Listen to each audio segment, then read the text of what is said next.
when you're nervous? Anin, Rita Walzak aren't Indigenous, Gawaba Baganakug in Dunjaba. My name is Rita Walzak Arndt, and I am of Polish descent and am an enrolled member of the White Earth Nation of Ojibwe.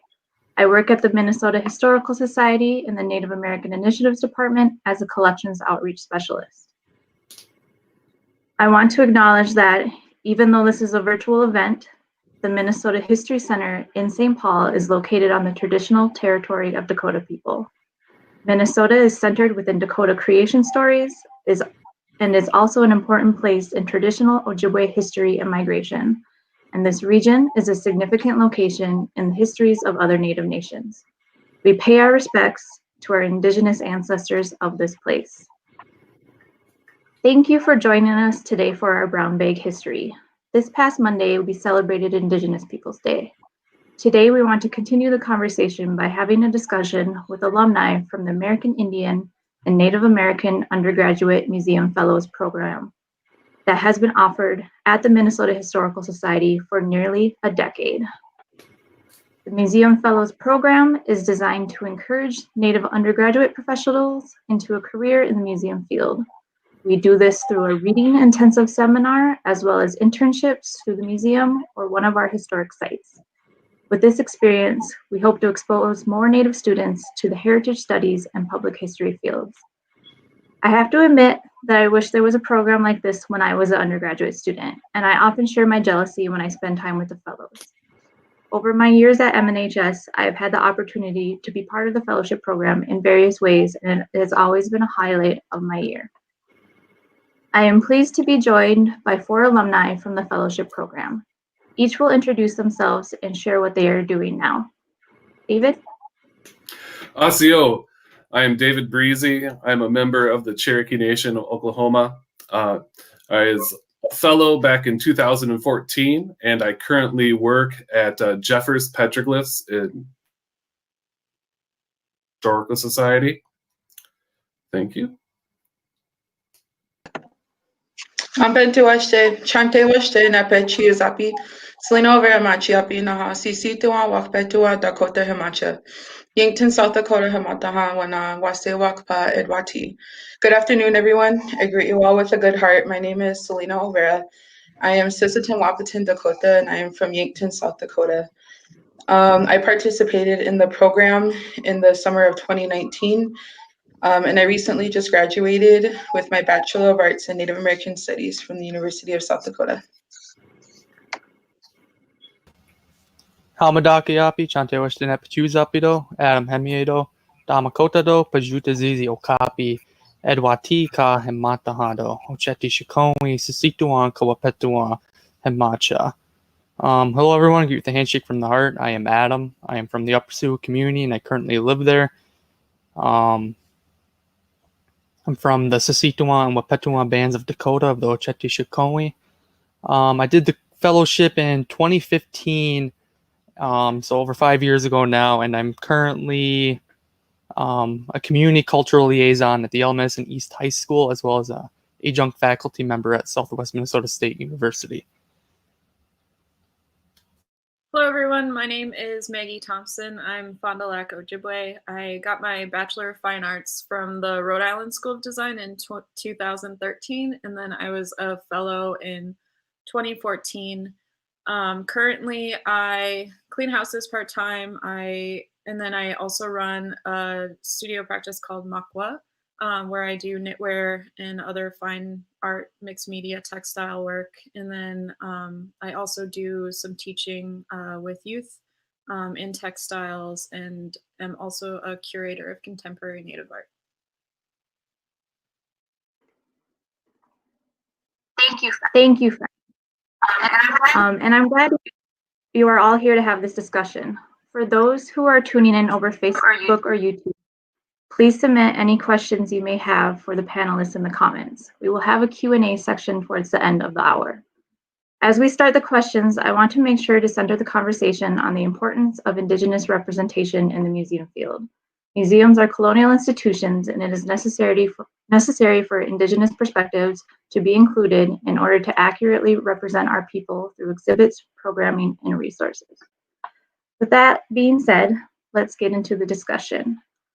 My first question is, why is it important to have Indigenous representation in the museum field? And David, I'll start with you. We can have the best allies and the most well-intentioned institutions, but we can still be misrepresented.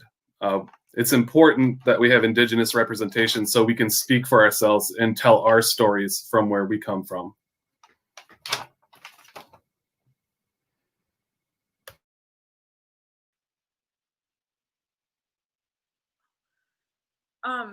Yeah, I think it's important to going off of like speaking of from firsthand narratives and perspectives, and also it's important to have Native curators in the museum world because it starts to you think about the mistrust that has happened, and it's an opportunity for community members to kind of regain that trust and build relationships with the institutions.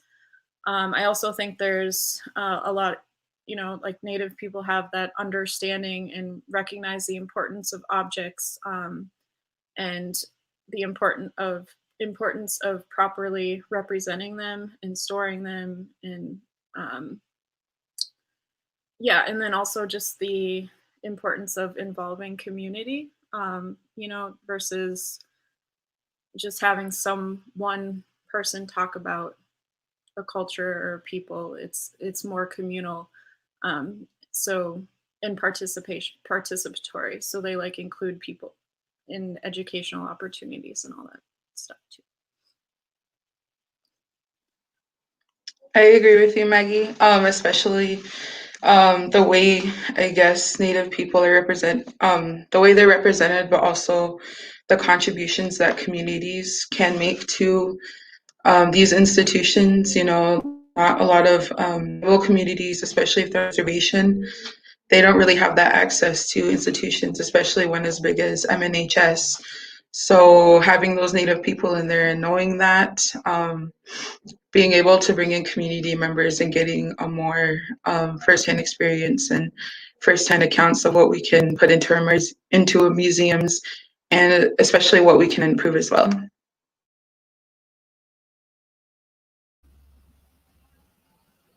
I think about this question quite a bit, particularly when you grow up in a majority white community. Every teacher's majority white. Every institution you visit, it's usually a white person sharing these quote unquote historical narratives. And then, growing up and understanding or trying to understand what does this identity mean for me, and the places where you go to learn it aren't typically the best places, but as knowledge and placeholders of that knowledge of typical historical narratives, it just means so much more to have an Indigenous person, particularly Dakota in this sense, to be able to showcase those narratives in whatever way that is being used in whatever institution it might be. When I think back to my home in Granite Falls, often the case is you have to go through the reservation to get to the state park. And at that state park, there's historical markers from MNHS as well as at the observatory. But when you go in there, our community has no involvement in that place. And the historical narratives that exist there are atypical, one-sided settler colonialism narratives painting things in a good light. At the upper agency, particularly because of that. And since that place has such a deep and rich history, you go there as an Indigenous person or a Dakota person, and you just hear more of the same on the land that was, eventually taken from the 1851 treaties. So to have that Indigenous representation is of utmost importance, but also holding institutions you work for accountable in past atrocities of their, commitment and involvement with that past history as well.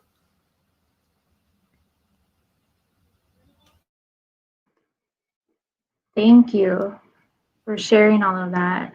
So relating to this fellowship program, can you share what prompted you to apply for a fellowship like this? Selena, we'll start with you. Yeah, so I'd actually like to give credit to Kate Bean. She actually was the one to have me apply for this program. And so I did, and it was great. But what really prompted me was that it is on Dakota homelands, and I already kind of was in love with Minneapolis itself, and I was only there for like a weekend. So it was just, being in that city. And then just this would have been like the first professional experience within the museum field and within such a large institution that MNH is. And then also just like it was the first fellowship that I have come across that has dedicated a specific for Native students in the museum field and for us to get together and learn from each other. And I've just been familiar with MNHS and the work that it's done coming from South Dakota. It's kind of a 180, a really opposite experience. And I guess the way, like the literature that MNHS provides for Native people, there's a lot of great resources that MNHS provided.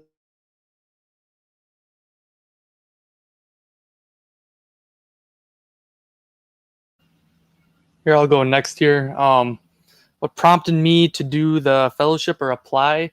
I believe I applied in 2014, and so I would have been with David and Maggie. You didn't know them, but I unfortunately couldn't make it when I was accepted and had to reapply in 2015, in which I got accepted. And the main reason why I applied for it was, going through undergrad, I changed my major 5, 6, 7 times, and I finally landed on strictly doing a history major. Because I was on track to be a social studies teacher, but decided to drop that and wanted to really focus just on the relationship with the youth I work with, and that's, like I said, that's presently what I do in my home. So once I dropped the teaching aspect, it's like, okay, what am I going to do with the history major?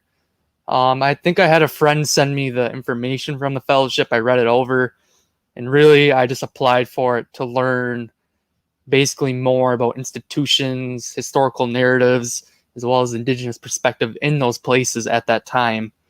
And so, yeah, I just wanted to see what was possible with my history major in the field in general.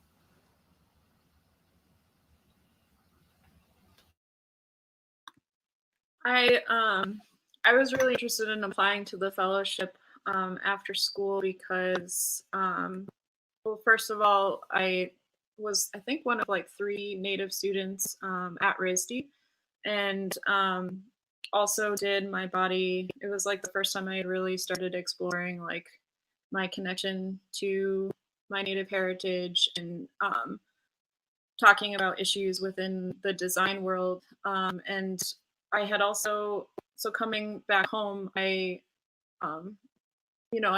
was seeking kind of where I fit, and I wanted to be around other Native people asking the same questions. And it was also my first introduction into the museum world. I had always kind of like stayed away from museums for whatever reason. And it was like the first time that I felt welcomed. I was also interested in the collections and learning more about the differences between art amongst different tribes, and then kind of, yeah, I wanted to use it as a base to kind of figure out where I wanted to go next. And then I also thought it would be important to network with other Native folks also working in the art world as well.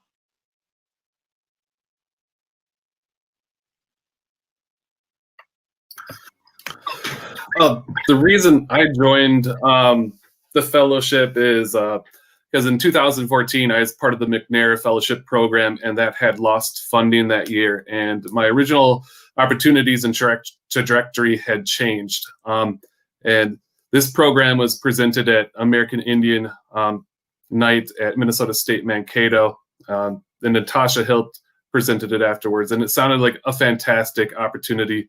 I've always loved museums, and I just wanted to explore this topic more and see where it led me.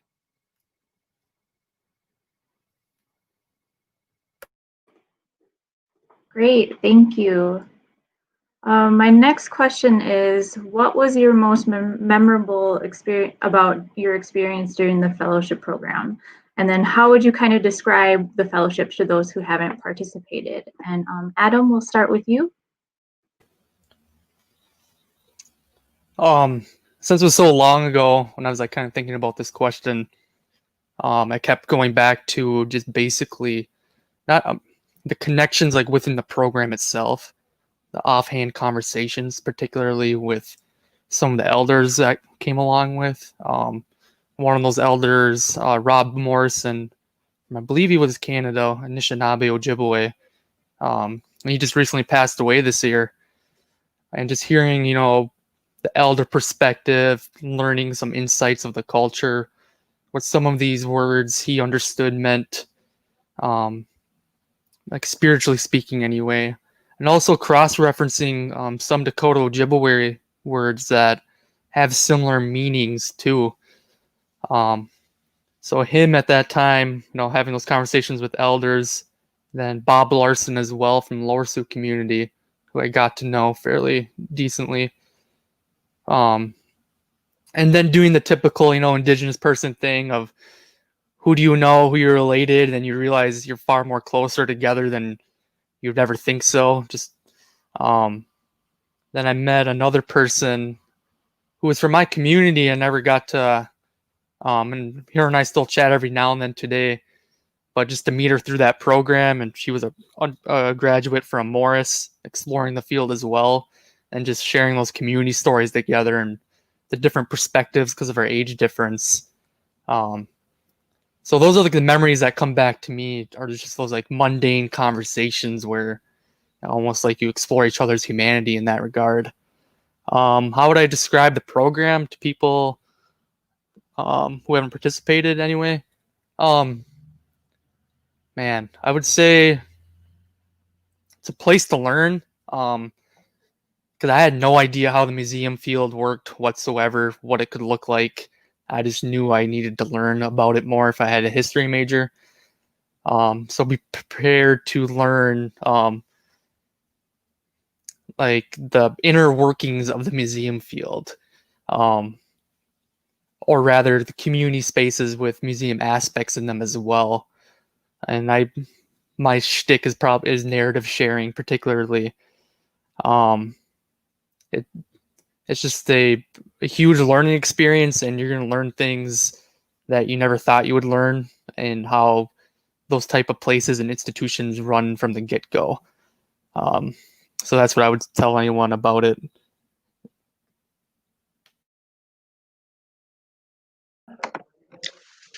I can go next. So I have actually two specific ones.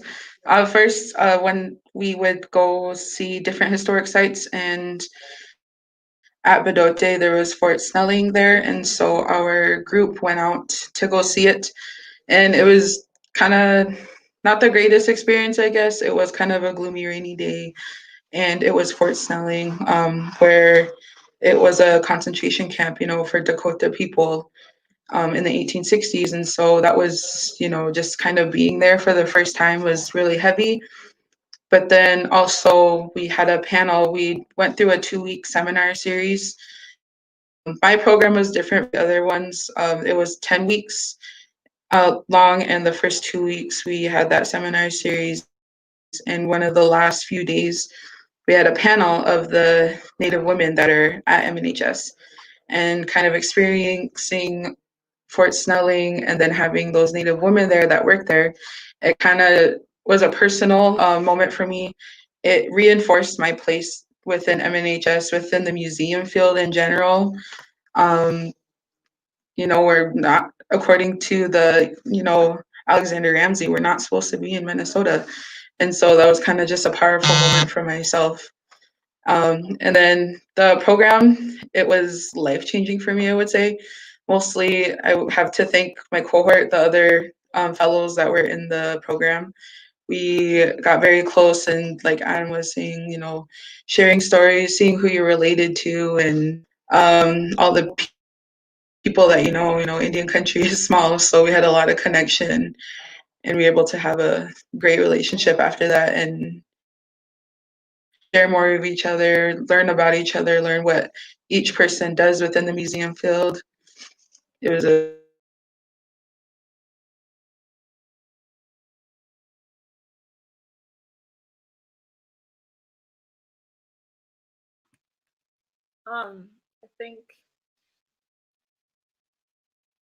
I feel like there's a lot of memorable things, but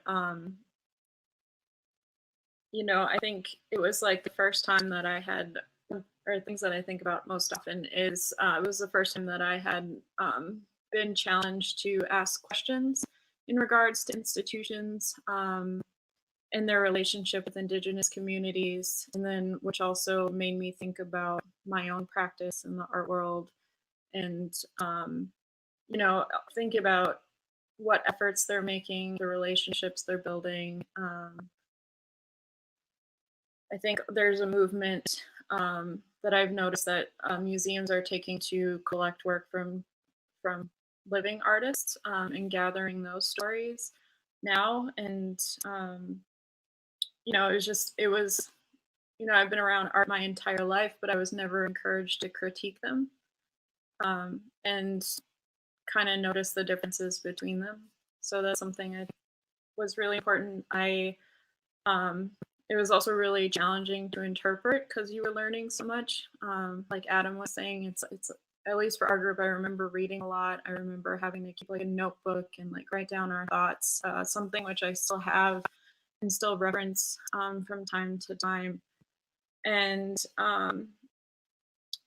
yeah, I think, you know, it's trying to think of what else. You know, it was an opportunity to develop relationships with your cohort. It went from feeling more isolated in school to feel a feeling of belonging, being back home, going through the collections and being able to look at objects, like you feel so disconnected from them within a museum setting. And I think that's oftentimes something that I probably had a hard time with museums, and being able to feel connected to the work was really important. And then also we, just getting out of art school, we had a talk with Tiani Whitehawk, a fellow artist, painter, and curator, about what it means to be a contemporary Native artist, and just like what comes with identifying as a Native artist and the challenges surrounding that. I think oftentimes we and others kind of stick Native artists in a box. So how do we break out of that? And I think that was a really important conversation that I took with me.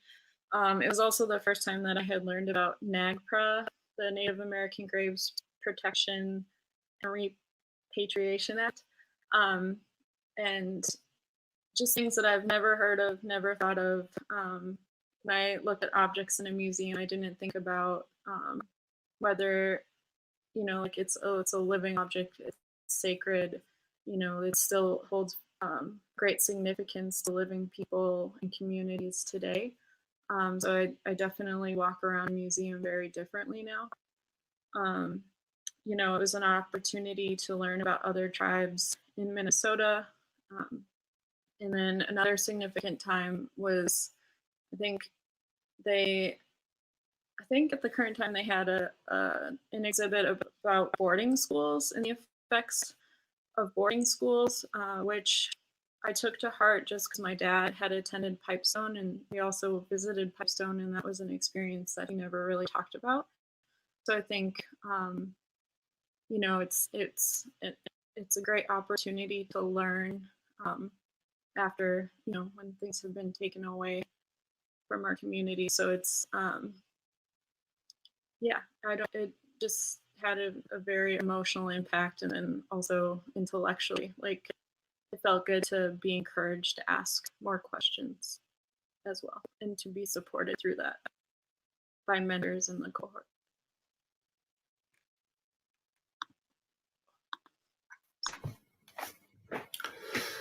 Some of the most memorable experiences I have are the conversations I had with our presenters and participants. You know, from these little talks that we had on the side after presentations, or just walks at different historic sites.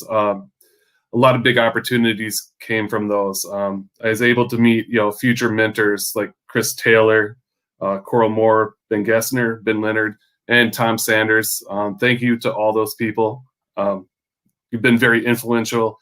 But the program itself, for me, it was the very first time that I was able to be surrounded in a Native community. I had never had that sense or opportunity really before. And it just kind of cuts you to the heart when you finally get that. The discourse was incredible, just the challenge of the reading and the reflection every day and having to share with your cohort and to see how powerful these people are that are around you and that you're just not alone in this field and in this experience. I'd say it's very challenging, and it expands your skill set and it expands the network around you. So I just encourage anybody to join. Thank you, everyone. Building more off of that, I want to talk about why do you think a fellowship specifically designed for Native students is important? And Maggie, we'll start with you. Yeah, I think it's important because it provides a safe space for learning, and I feel like there's so much just like hard things to talk about and talk through and to learn and interpret, and it's within a group of other Native students, there's also this like collective understanding of certain things. So you can, instead of like explaining the entire history of Native people in America, like you can jumpstart and really dive in from a personal level, and you kind of gain this individual understanding more of yourself and then a collective one together. And then yeah, I don't know. I mean, for me, it was, like it was really hard, and like I think I said earlier, it was just I didn't know a lot, and I felt really supported being around other Native students, and then having the ability to network with them and grow together.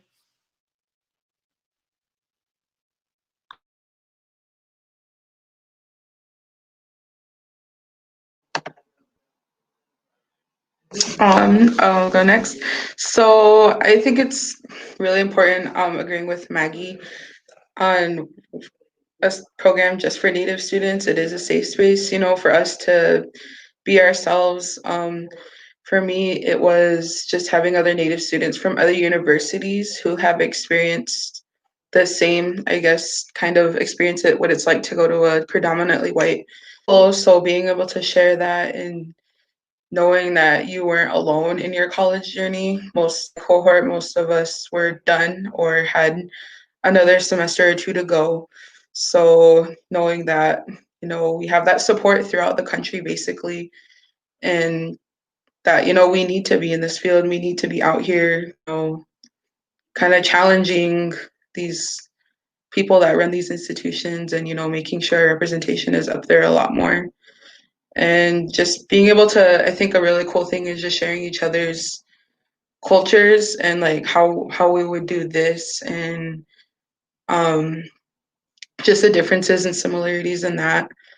But it's also nice to, for me being on Dakota Homelands, there was another Dakota student within the program, so it was really cool to kind of comfort of another relative within the same nation, I guess.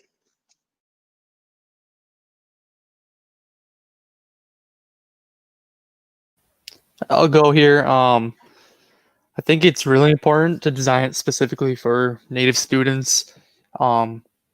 Typically because as soon as you meet the other cohort members, I realized pretty quick, and I think others did in my cohort at that time, how much you have more in common in terms of navigating white spaces that usually don't include, Indigenous voices, as I'll keep referring to here.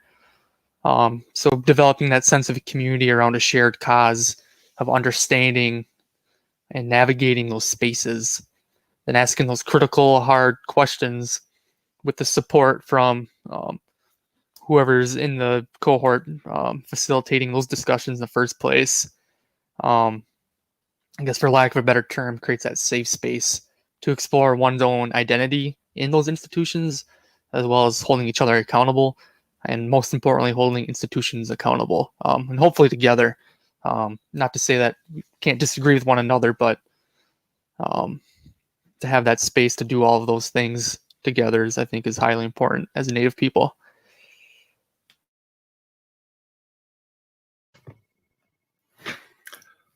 Well, I think it's really important to have a specific fellowship designed for Native American students is opportunities aren't equally distributed. We're historically underrepresented in college, in grad school, PhD, and in the museum field.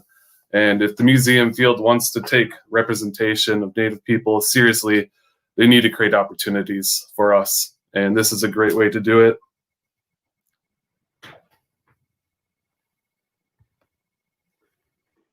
Wow, thank you, David. That is a great way to do it. I wanted to go back to and have a little conversation about mistrust of institutions, especially colonial institutions like museums. And what do you think museums can do to start repairing this trust with communities? I have a thought on that. Being a college professor, exploring typically that same question of, well, where do we start? What is reciprocity? And frankly, I think for me anyway, it's like I don't know what the clear answer is on that. I don't know what is justice. What I do know, the injustice has gone on for far too long. And frankly, I try to remind myself for the last 150 years, particularly Dakota people in Minnesota, have, I'm not even going to say compromised, but have been oppressed historically. And for institutions to finally, put a seat on the table and ask, okay, how do we do this better? It's almost, and from my perspective, an insult to the previous 150 years of what took place. Yeah, if you want me to be kind of honest about it anyway. In terms of practicality, I'm not sure, to be honest. That's just my honest opinion.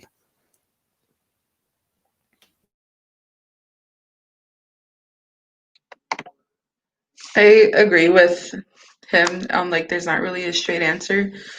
But I think the biggest thing that needs to be done is something that makes these institutions, these leaders right now, the most uncomfortable, and that's placing Native people at the top, letting us make the decisions, putting us within the administrative positions and so and they know what will happen, certain decisions will be made that'll make them uncomfortable, and it might not, I guess, be more favorite for them, I guess. I'm not sure I word that.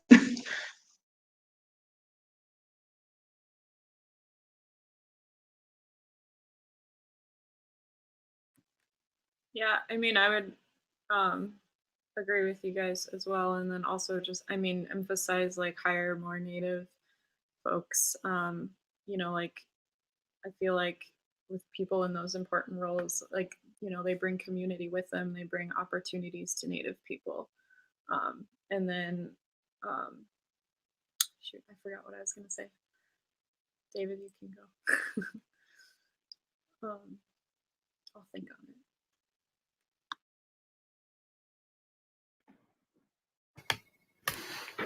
By working for an institution that was voice and just natives in general, it's conflicting to work with that organization, but it's also empowering because I'm in a place where I can address that representation and start to move things in the right direction.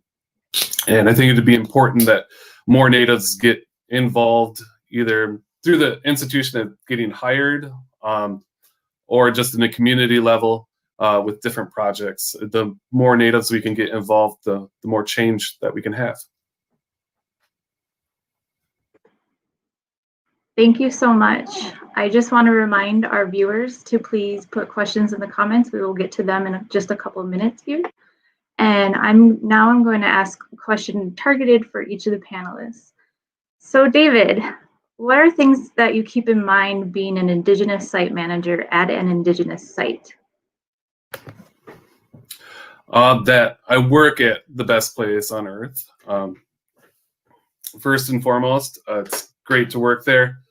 But seriously, preservation and representation are the two that I focus on the most right now. One of the reasons why I wanted to get into this work and work at Jeffers, because it gives me an opportunity to address representation with school children and visitors on almost a daily basis, and to confront stereotypical narratives and present a positive narrative and just educate people. It's great when you see, you can take somebody at the beginning of the tour that had a stereotypical view, and by the end of it, their wheels are turning and they're really thinking about what they've been taught. And that's just a great experience in itself. The preservation part, I'd never considered how much I would have to do for the preservation of this site. People just aren't aware of it and of its importance so much. And right now, we're currently fighting wind towers that want to build all around the site and affect the horizon line. And if you do that, it changes the whole aspect of the site. And then mining operations that just want to turn the rock at Jeffers and around it into roads, into a commodity. So we're fighting a lot of development and progress. And so it's a good fight. I enjoy it. And as far as representation goes, I just wanted to make another comment on that. I'd really like us to get an Indigenous name finally for the site. That'd be a really nice step forward.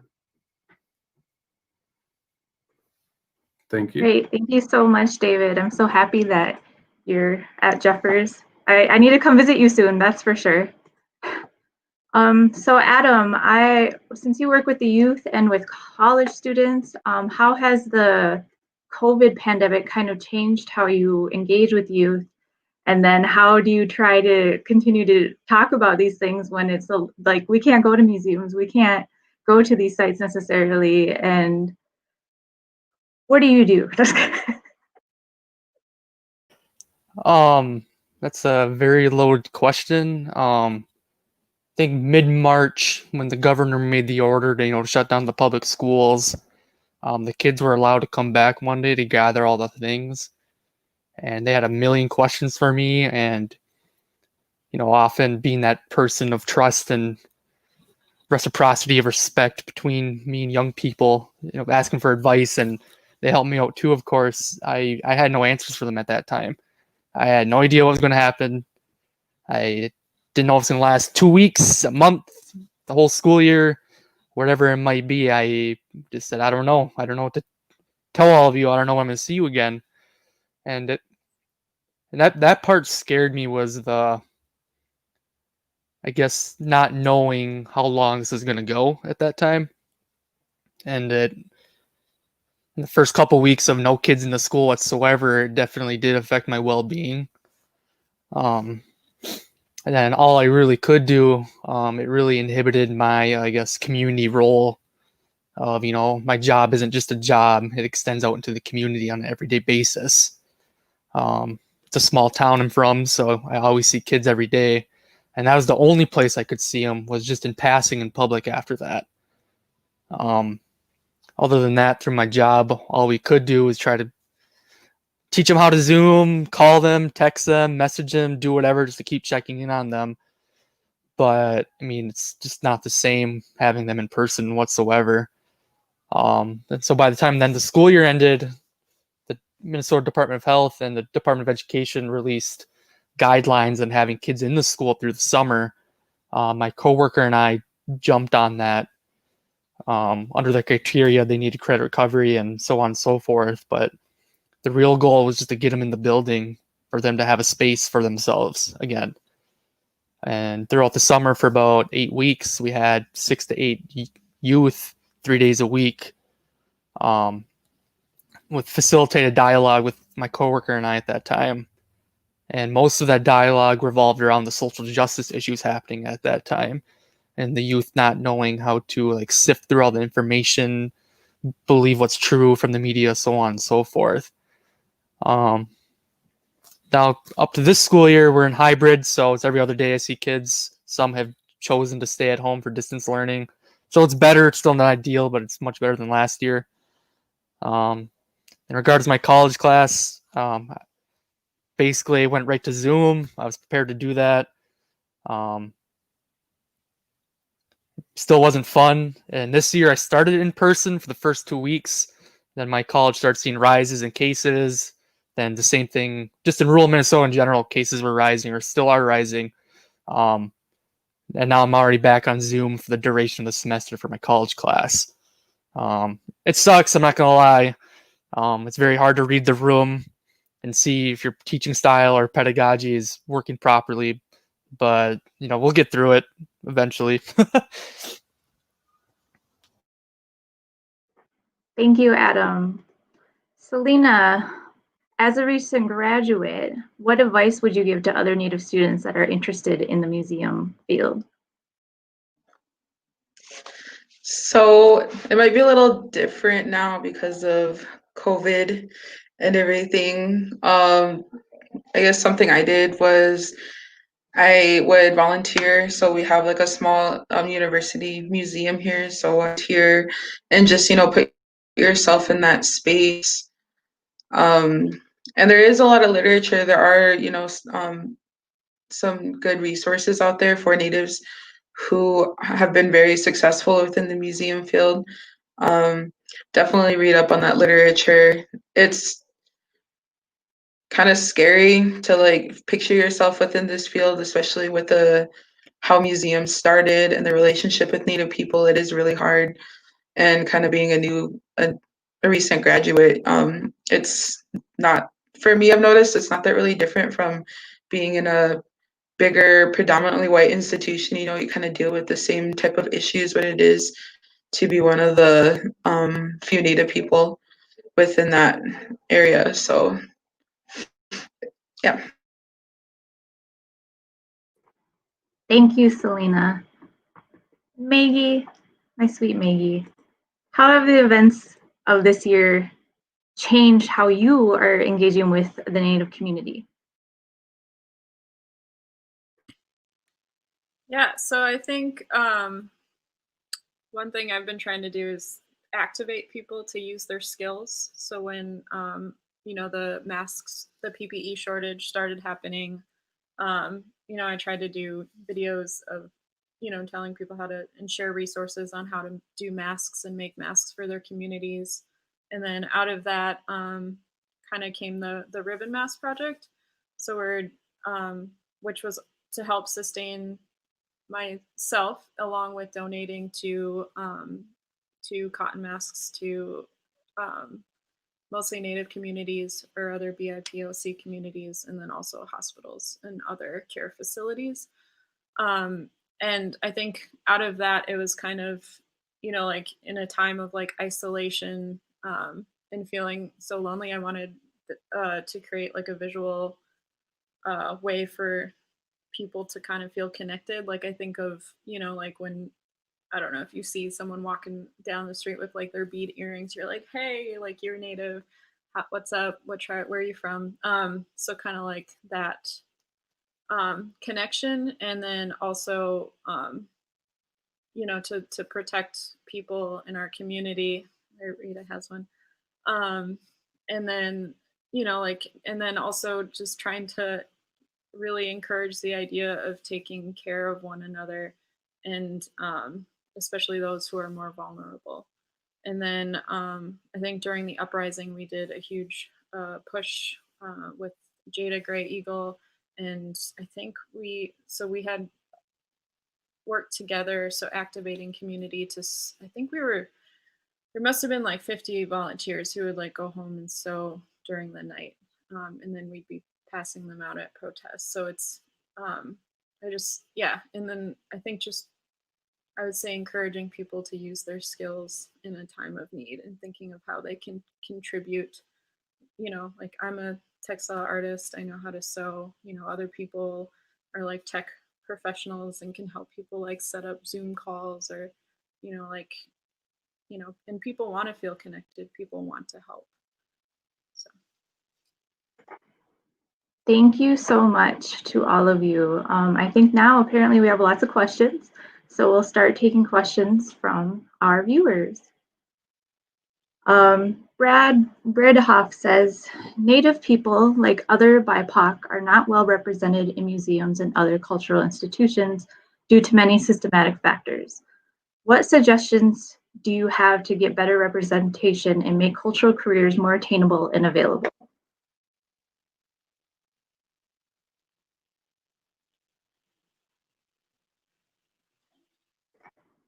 I think we touched on it a little bit by talking about having programs like these to make a pipeline type thing.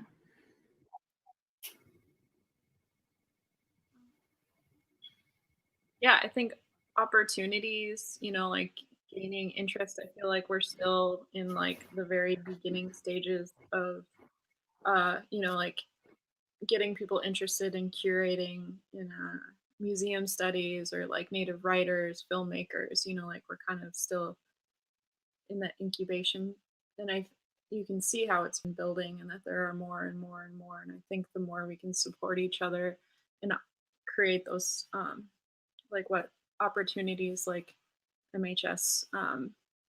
It's slow, but I feel like I can see it happening.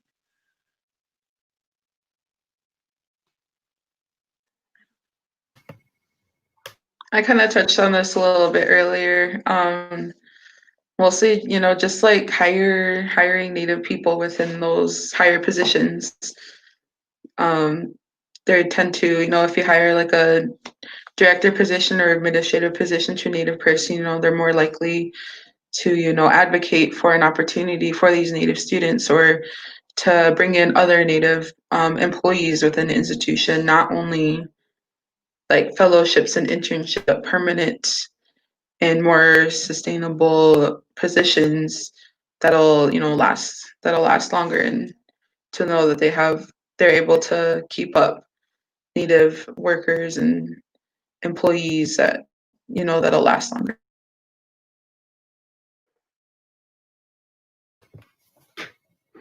I would like to see less prerequisites when hiring, when underrepresented people don't have opportunities to attain higher education. It really limits their mobility.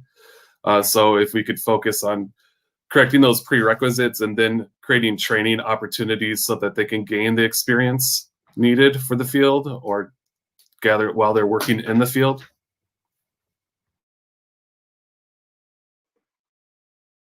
Definitely. Cultural knowledge is not just kept by those with PhDs. So we need to realize that it's not traditional, but people who didn't go to college, they know a hell of a lot more than some of us who have many degrees. Next question? Okay. Oh. Missy Hermes says, please discuss the new museums on tribal land that are telling the stories of sovereign nations from an Indigenous perspective. Places like Hochokata Tea at Shakopee Mdewakanton Sioux Community or the Boys Fort Museum. Would you prefer to work at a tribal museum or bring an Indigenous expertise to a museum with a colonizer background? I'll answer to that because that's something I kind of continually reference.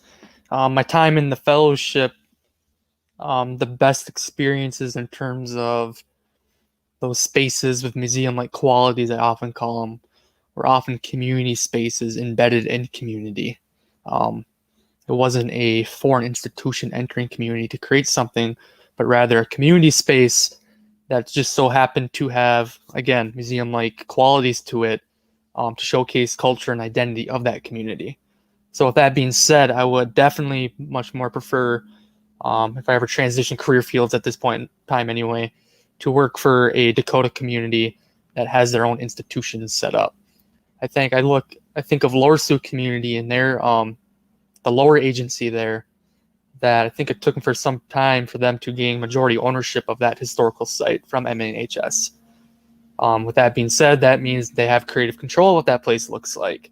So seeing more avenues like that, particularly from an institution like MNHS, I think benefits the community and MNHS, frankly.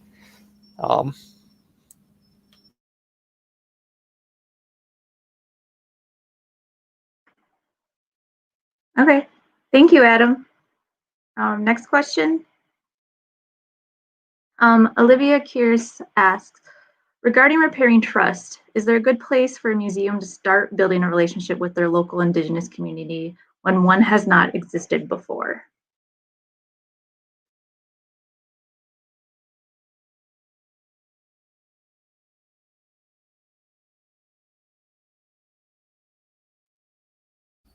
Just want to say something quick. Was the trust not there before or the relationship? I don't completely understand the question. Because in terms of a relationship, the relationship was always there, but it was always at an arm's length, I would argue. Regarding trust, that wasn't there, absolutely. And there still continues to be mistrust, and it's hard to blame Native or Indigenous people for not having trust when we haven't been trusted for, again, over 150 years in the state of Minnesota, if not longer. I also think one thing to think about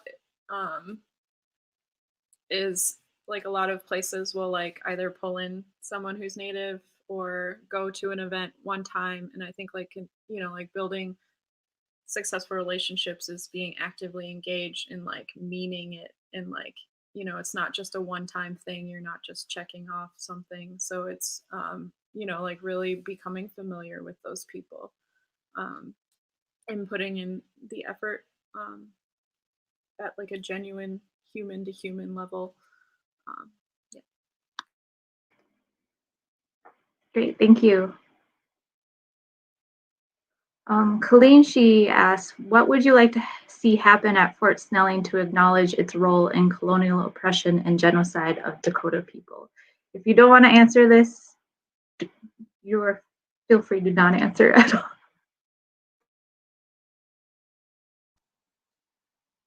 I guess I'll answer since I did bring it up earlier. But I think the movement, I guess, has been made, but it's whether people want it to go through, those who have that power to make those decisions. I know, especially in the summer that I did the fellowship, it was still in 2019, it was still kind of heightened, the events going on there, adding signage at Bedote there. I think that was a good step, but there's so much more that needs to be done. More than just adding at Bedote, you know, create like putting sorry, making sure like all the truths are being told and not, I guess, overshadowed. I guess when I was there, one part that I didn't really like was the signage there. There's, I guess, kind of telling the history of it, and it was on one panel or like on one wall, and it was very short, and I felt kind of undermined as a Dakota person who my ancestors, you know, were there at that camp. So, and letting Dakota people lead, you know, whatever events that do happen over there, because that is our spot, that is our sacred space there. And I think it needs to be recognized and prioritized other than it just being a fort.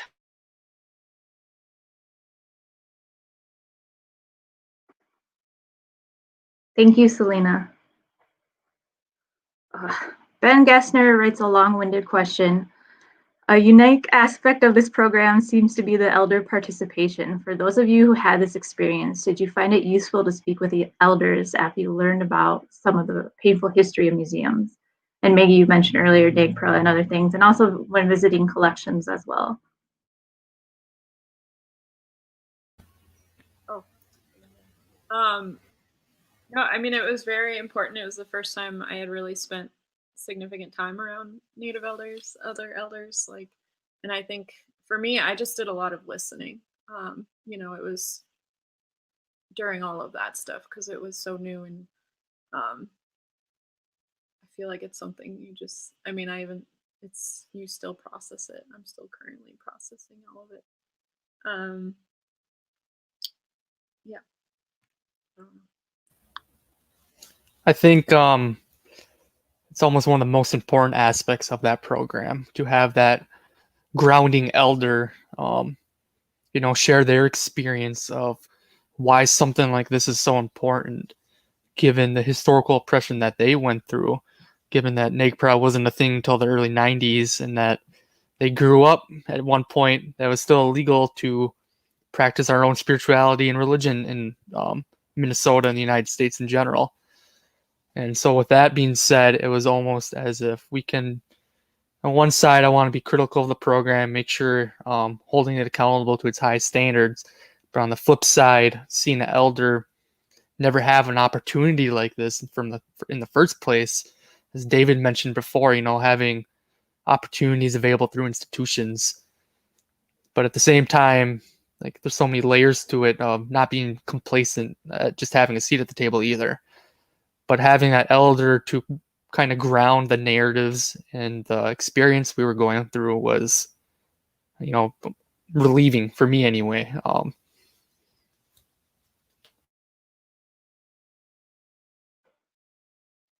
Thank you very much. Megan Evans, I like her.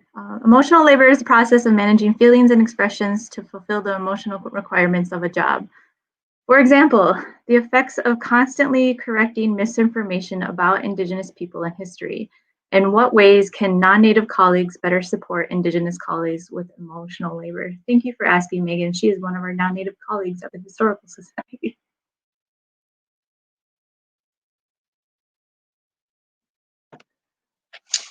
I will answer that one. I had a lot of experience with this, especially being a recent graduate, being in classes and being a history major in Native Studies. There's always those questions and comments, but I think the easiest thing someone can do is read. There is literature out there. We're not short of the literature. There are a lot of Native writers and authors, and there is a journalist or a publishing company, Wichazo Shah Review. I think it's just a journal actually, but it's everywhere, and we shouldn't, I guess, have to mention the basics every time we introduce because that kind of just wastes time. And when you keep having those conversations, you don't really get anywhere because you're spending so much time introducing, what you should already know. And it is 2020. All of our resources that we have with technology, it's available and it is accessible, and especially with social media as well.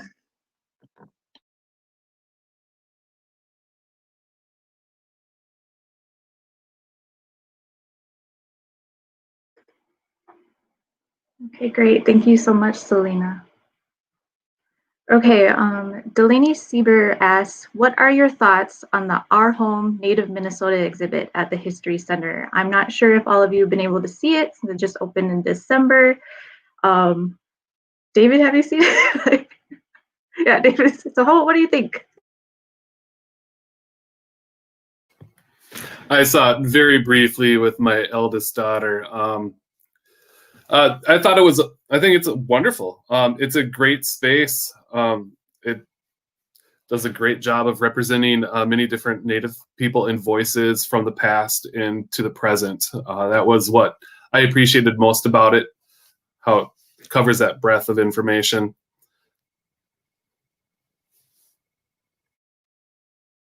And I helped create that exhibit, so I'm not going to have any kind of unbiased opinion on it. So please come and see it. The History Center is open. So Adam and Selena and Maggie, when it's safe to come in, please come visit and we'll make sure you can see it. And but this has been great. So Chimiguch to David, Selena, Adam, and Maggie. Thank you for everyone watching and listening and asking questions. Thank you to my colleagues at MNHS who are helping behind the scenes. This brown bag is recorded and available to view on our Facebook and YouTube pages soon. Support for this program was provided by the Rosemary and David Good Family Foundation. If you are interested in this topic, our friends at the Field Museum, Northwestern University, and the Newberry Library in Chicago are hosting a conversation titled Indigenous Interventions, Reshaping Archives and Museums, which is happening on November 13th. A link will be shared in the comments. Next month, MNHS will be hosting another brown bag history titled Documenting Historic Times on Tuesday, November 17th at noon. Again, Chimigwich, everybody. And also, Jeffers is only open one more Saturday, so go visit Jeffers, Southwest Minnesota if you can. Hopefully the weather will hold up. I'm sure it'll be beautiful enough for you to enjoy it. So Chimigwich again, thank you to the panelists, and thank you everybody.